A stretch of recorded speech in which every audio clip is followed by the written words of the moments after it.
Hello mga Nina and welcome to my mini vlog for today's video. Ayan, may lakad ang akla. So pupunta po ako dito sa may Casimiro, sa may bandang Tramo Street. Kasi po meron pa akong make-upan. So gusto ko magpasalamat kay Ma'am Ellen kasi siya ang nag-recommend sa akin dito sa client na to. Kaibigan niya to at sabi niya, Jaisel daw po magaling mag-makeup. Wow, thank you so much Ma'am Ellen. So ito po siya before. So ayan, syempre bago kami nag-start, ayan, so pinakain muna niya ako, diba? Syempre hindi ko na videohan yung pagkain kasi nag-charge ako ng phone sa bahay nila. So ito yung before niya.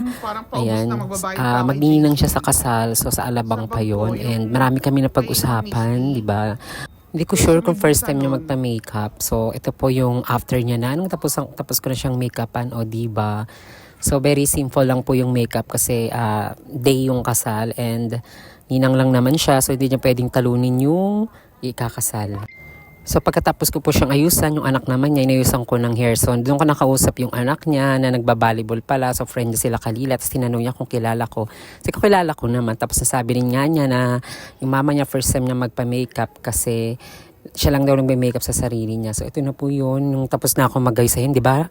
Actually, mga makeup na to, hindi pa lahat dala ko pero sobrang bigat na talaga nito. So, dinadala ko lang naman yung kailangan ko at depende rin naman sa may makeupan ko. So, pag isa lang, hindi ganun. So, ayan na, dito na ako sa bahay, dito na ako kumain, binila nila ako ng McDo. Hindi talaga ako nakakain kasi nagmamadali na talaga sila. And thank you so much sa client ko today. Maraming salamat. Maraming salamat, Ma'am Ellen. Nabubulol ako. Ma'am Ellen, maraming salamat po talaga.